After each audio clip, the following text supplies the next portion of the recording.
ಶಾಸಕ ಜನಾರ್ದನ್ ರೆಡ್ಡಿ ಮನೆಯ ಮುಂಭಾಗ ಗುರುವಾರ ನಡೆದ ಸಂಘರ್ಷದಿಂದ ರಕ್ತಸಿಕ್ತ ರಾಜಕೀಯ ಇಡೀ ರಾಜ್ಯವನ್ನೇ ಬೆಚ್ಚಿ ಬೀಳಿಸಿದೆ. ಗಾಲಿ ಜನಾರ್ದನ್ ರೆಡ್ಡಿ ಹಾಗೂ ನಾರಾ ಭರತ್ ಶೆಟ್ಟಿ ಬೆಂಬಲಿಗರ ಬ್ಯಾನರ್ ಕಿಚ್ಚಿನಿಂದ ಓರ್ವ ಕಾಂಗ್ರೆಸ್ ಕಾರ್ಯಕರ್ತ ಗುಂಡೇಟಿನಿಂದ ಪ್ರಾಣ ಬಿಟ್ಟಿದ್ದಾನೆ. ಒಂದೇ ದಿನದಲ್ಲಿ ಹೊತ್ತಿಯುರಿದಿದ್ದ ಬಳ್ಳಾರಿ ಗಲಭೆಯಿಂದ ಎಸ್ಪಿ ತಲೆದಂಡವಾಗಿದೆ. ಎಸ್ಪಿಯಾಗಿ ಚಾರ್ಜ್ ತೆಗೆದುಕೊಂಡ ದಿನದ ಘರ್ಷಣೆಯನ್ನ ನಿಯಂತ್ರಿಸುವಲ್ಲಿ ವಿಫಲವಾದ ಕಾರಣ ಡಿಐಜಿಪಿ ಶಿಫಾರಸು ಮೇರೆಗೆ ಎಸ್ಪಿ ಪವನ್ ನೆಜ್ಜೂರು ಅಮಾನತು ಮಾಡಿ ಆದೇಶಿಸಲಾಗಿದೆ.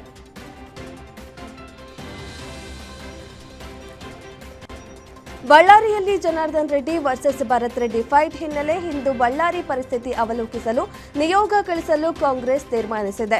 ಎಚ್ಎಂ ರೇವಣ್ಣ ನೇತೃತ್ವದಲ್ಲಿ ನಿಯೋಗ ರಚಿಸಿದ ಕೆಪಿಸಿಸಿ ಘಟನೆ ಬಗ್ಗೆ ಅವಲೋಕಿಸಿ ಸಂಪೂರ್ಣ ಮಾಹಿತಿ ಪಡೆಯಲು ಸೂಚಿಸಿದೆ.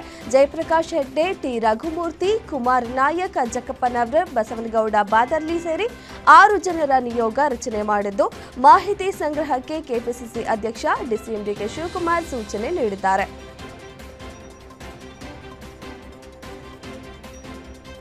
ಸದ್ಯ ಬೋಧಿ ಮುಚ್ಚಿದ ಕೆಂಡದಂತಿರೋ ಬಳ್ಳಾರಿಯಲ್ಲಿ ಇಂದು ವಾಲ್ಮೀಕಿ ಪುತ್ಥಳಿ ಪ್ರತಿಷ್ಠಾಪನಾ ಕಾರ್ಯಕ್ರಮ ನಡೆಯಬೇಕಿತ್ತು. ಗಲಭೆ, ಗದ್ದಲ, ರಕ್ತಪಾತ ಹಿನ್ನೆಲೆ ಕಾರ್ಯಕ್ರಮವನ್ನ ತಾತ್ಕಾಲಿಕವಾಗಿ ಮುಂದೂಡಲಾಗಿದೆ ಎಂದು ನಿಗದಿಯಾಗಿದ್ದ ಕಾರ್ಯಕ್ರಮವನ್ನ ಕಾನೂನು ಸುವ್ಯವಸ್ಥೆ ಕಾಪಾಡುವ ದೃಷ್ಟಿಯಿಂದ ಕಾರ್ಯಕ್ರಮ ತಾತ್ಕಾಲಿಕವಾಗಿ ಮುಂದೂಡಿಕೆ ಮಾಡಲಾಗಿದೆ.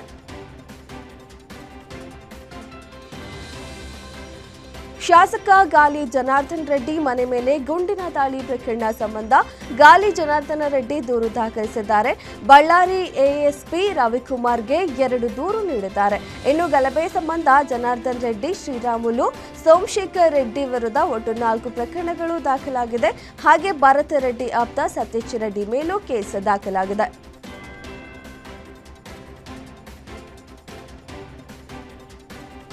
ಸಚಿವ ಸಂಪುಟ ಸಭೆಯಲ್ಲಿಯೂ ಬಳ್ಳಾರಿ ಫೈರಿಂಗ್ ಸದ್ದು ಮಾಡಿದೆ. ಬ್ಯಾನರ್ ಕಟ್ಟುವ ಸಣ್ಣ ಪ್ರಕರಣ ದೊಡ್ಡ ಮಟ್ಟಕ್ಕೆ ಹೋಗ್ತಿದೆ. ಪಕ್ಷದ ಕಾರ್ಯಕರ್ತನ ಪ್ರಾಣ ಗುಂಡೇಟಿನಿಂದ ಹೋಗಿದೆ. ಈ ಘರ್ಷಣೆ ದೊಡ್ಡ ಮಟ್ಟಕ್ಕೆ ಹೋಗಿದ್ದು ಸರಿಯಲ್ಲ. ಇದನ್ನು ಬೆಳೆಯೋದಕ್ಕೆ ಬಿಡಬಾರ್ದಿತ್ತು ಎಂದು ಪ್ರಸ್ತಾಪಿಸಲಾಗಿದೆ. ಇನ್ನು ಪರಿಸ್ಥಿತಿ ತಹಬದಿಗೆ ತರುವಂತೆ ಸೂಚಿಸಿದ್ದೇನೆ ಎಂದು ಸಿಎಂ ಹೇಳಿದ್ದಾರೆ.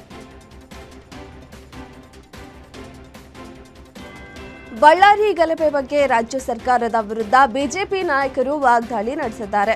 ಬಳ್ಳಾರಿಯಲ್ಲಿ ಗಾಯಾಳುಗಳನ್ನು ಭೇಟಿ ಮಾಡಿ ಆರೋಗ್ಯ ವಿಚಾರಿಸಿದ ನಂತರ ಮಾತನಾಡಿದ ಬಿಜೆಪಿ ರಾಜ್ಯಾಧ್ಯಕ್ಷ ವಿಜಯೇಂದ್ರ ಹಾಗೂ ವಿಪಕ್ಷ ನಾಯಕ ಆರ್ ಅಶೋಕ್ ಆಂಧ್ರ ಮಾದರಿ ರಾಜಕೀಯ ಮಾಡುತ್ತಿದ್ದಾರೆ. ಶಾಸಕ ಜನಾರ್ದನ್ ರೆಡ್ಡಿ ಹತ್ಯೆಗೆ ಗುಂಡಿನ ದಾಳಿ ನಡೆಸಿದ್ದಾರೆ. ನಾರಾ ಭರತ್ ರೆಡ್ಡಿಯನ್ನ ಕೂಡಲೇ ಬಂಧಿಸಬೇಕೆಂದು ಕಿಡಿಕಾರಿದ್ದಾರೆ. ಕರ್ನಾಟಕದ ಮತದಾರರು ಇವಿಎಂ ಬಗ್ಗೆ ವಿಶ್ವಾಸ ಹೊಂದಿದ್ದಾರೆಂದು ಸಮೀಕ್ಷೆಯೊಂದು ಬಹಿರಂಗಪಡಿಸಿದೆ. 90% ಮತದಾರರು ವಿದ್ಯುನ್ಮಾನ ಮತಯಂತ್ರಗಳ ವಿಶ್ವಾಸಾರ್ಹತೆ ಹೊಂದಿರುವುದಾಗಿ ಸಮೀಕ್ಷೆಯಲ್ಲಿ ತಿಳಿದುಬಂದಿದೆ. ಇವಿಎಂ ಬಗ್ಗೆ ಸದಾ ಪ್ರಶ್ನೆ ಮಾಡುತ್ತಿದ್ದ ರಾಹುಲ್ ಗಾಂಧಿ ಸೇರಿ ಕಾಂಗ್ರೆಸ್ ನಾಯಕರಿಗೆ ಈ ಸಮೀಕ್ಷೆ ಬರಸಿಡಿಲು ಬಡಿದಂತಾಗಿದೆ. ಕರ್ನಾಟಕ ಮೌಲ್ಯಮಾಪನ ಪ್ರಾಧಿಕಾರ ಸಮೀಕ್ಷೆಯಲ್ಲಿ 201 ಕ್ಷೇತ್ರಗಳ 5,100 ಜನ ಪಾಲ್ಗೊಂಡು ಇವಿಎಂ ಸುರಕ್ಷತೆ ಇದೆ ಎಂದು 90% ಮಂದಿ ತಿಳಿಸಿದ್ದಾರೆ.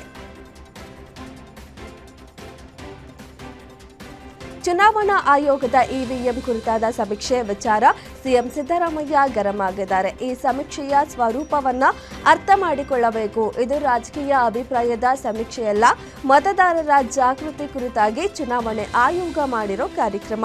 ಇದರ ಉದ್ದೇಶ ಮತದಾರರ ಶಿಕ್ಷಣವನ್ನ ಪರಿಶೀಲನೆ ಮಾಡುವುದು. ಓಟ್ ಚೋರಿ ಪ್ರಕರಣದ ತನಿಖೆಯಲ್ಲಿ ಎಸ್ಐಟಿ 22,000 ಪುಟದ ಚಾರ್ಜ್ ಶೀಟ್ ಸಲ್ಲಿಸಿದೆ. ಮಾಜಿ ಶಾಸಕ ಸೇರಿ 7 ಜನ ಆರೋಪಿಗಳನ್ನ ಹೆಸರಿಸಿದೆ ಎಂದು ಗರಂ ಆಗಿ ಎಕ್ಸ್ನಲ್ಲಿ ಪೋಸ್ಟ್ ಮಾಡಿದ್ದಾರೆ. ಬಿಪಿ ರಾಮ್ಜಿ ವಿರುದ್ಧ ಸಿಡಿದೆದ್ದಿರೋ ಕಾಂಗ್ರೆಸ್ ಸರ್ಕಾರ ಕೇಂದ್ರ ವಿರುದ್ಧ ಹೋರಾಟಕ್ಕೆ ಸಜ್ಜಾಗಿದೆ. ಯೋಜನೆ ಬಗ್ಗೆ ಸಂಪುಟ ಸಭೆಯಲ್ಲಿ ತೀವ್ರ ಖಂಡನೆಯಾಗಿದ್ದು, ಸ್ಕೀಮ್ನ ಭವಿಷ್ಯ ಬಗ್ಗೆ ಸಿಎಂ ಸಿದ್ದು ಹೆಗಲಿಗೆ ವಹಿಸಲಾಗಿದೆ. ಇನ್ನು ಇದೇ ವಿಚಾರವಾಗಿ ಸಿದ್ದರಾಮಯ್ಯ ಇಂದು ಸುದ್ದಿಗೋಷ್ಠಿ ನಡೆಸಲಿದ್ದಾರೆ.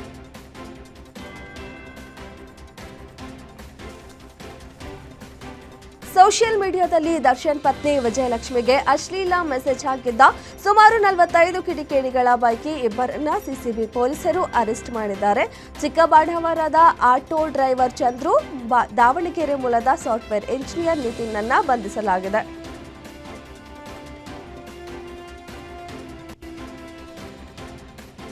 ಚಿಕ್ಕಬಳ್ಳಾಪುರದ ವೇದಿಕೆ ಕಾರ್ಯಕ್ರಮವೊಂದರಲ್ಲಿ ಶಾಸಕ ಅಶ್ವತ್ಥನಾರಾಯಣ್ ಶಾಸಕ ಶರತ್ ಬಚ್ಚೇಗೌಡ ಅವರನ್ನ ಹಾಡಿ ಹೋಗಲಿದ್ದಾರೆ.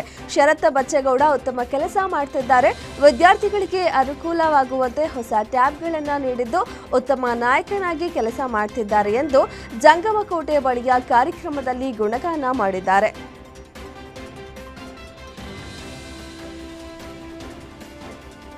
ಕಲಬುರಗಿಯ ಸಿದ್ದಾರೂಢ ಕಾಲೋನಿ ಜನರ ಕಷ್ಟಕ್ಕೆ ಕಡೆಗೂ ಪರಿಹಾರ ಸಿಕ್ಕಿದೆ. ಜನರ ಸಂಕಷ್ಟದ ಕುರಿತು ಗ್ಯಾರಂಟಿ ನ್ಯೂಸ್ ವಿಸ್ತೃತ ವರದಿ ಮಾಡಿತ್ತು. ವರದಿ ಬಳಿಕ ಎಚ್ಚೆತ್ತ ಪಂಚಾಯಿತಿ ಅಧಿಕಾರಿಗಳು ಗ್ರಾಮದ ಜನರಿಂದ ತೆರಿಗೆ ಕಟ್ಟಿಸಿಕೊಳ್ಳಲು ಮುಂದಾಗಿದ್ದಾರೆ. ಕಲಬುರಗಿ ಪಾಲಿಕೆ ತಾಜ್ ಸುಲ್ತಾನ್ಪುರ ಪಂಚಾಯಿತಿ ಅಧಿಕಾರಿಗಳ ಹಗ್ಗ ಜಗ್ಗಾಟದಿಂದ ತೆರಿಗೆ ಕಟ್ಟಲಾಗದೆ ಆಸ್ತಿ ತಮ್ಮ ಹೆಸರಿಗೆ ಮಾಡಿಕೊಳ್ಳಲಾಗದೆ ಜನ ಪರದಾಡ್ತಿದ್ರು. ಗ್ಯಾರಂಟಿ ನ್ಯೂಸ್ ವರದಿ ಬಳಿಕ 350 ಮನೆಗಳಿರುವ ಸಿದ್ದಾರೂಢ ಕಾಲೋನಿ ಸಮಸ್ಯೆ ಪರಿಹಾರ ದೊರಕಿದೆ.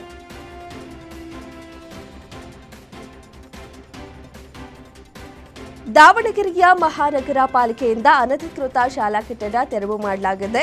ಎಸ್ಒಜಿ ಕಾಲೋನಿಯಲ್ಲಿ ಅನಧಿಕೃತವಾಗಿ ಶಾಲಾ ಕಟ್ಟಡ ನಿರ್ಮಿಸಲಾಗಿತ್ತು. ಪಾಠ ಕೇಳ್ತಿದ್ದ ಶಾಲಾ ಮಕ್ಕಳನ್ನ ಹೊರಗೆ ಕಳುಹಿಸಿ ಪಾಲಿಕೆ ಕಟ್ಟಡ ಒಡೆದು ಹಾಕಿದೆ. ನಿರಾಶ್ರಿತರಿಗೆ ಮನೆ ಕೊಡುವ ಸಲುವಾಗಿ ತೆರವು ಕಾರ್ಯಾಚರಣೆ ನಡೆಸಲಾಗಿದೆ. ಯಾವುದೇ ನೋಟಿಸ್ ನೀಡದೆ ಶಾಲೆ ತೆರವು ಮಾಡಲಾಗಿದೆ ಎಂದು ಶಾಲಾ ಮುಖ್ಯಸ್ಥರು ಗಂಭೀರ ಆರೋಪ ಮಾಡಿದ್ದಾರೆ.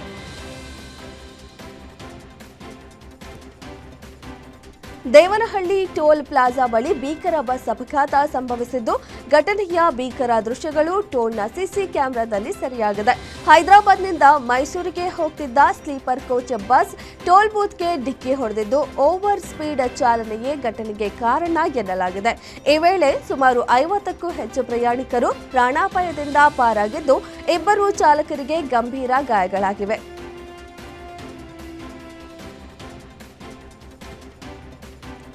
ಹೊಸ ದುಬಾರಿ ಕಾರುಗಳು ಬೆಂಕಿಗೆ ಆಹುತಿಯಾಗಿರೋ ಘಟನೆ ಬೆಂಗಳೂರಿನ ಜೆಪಿ ನಗರದ ವಡ್ಡರಪಾಳ್ಯದಲ್ಲಿ ನಡೆದಿದೆ.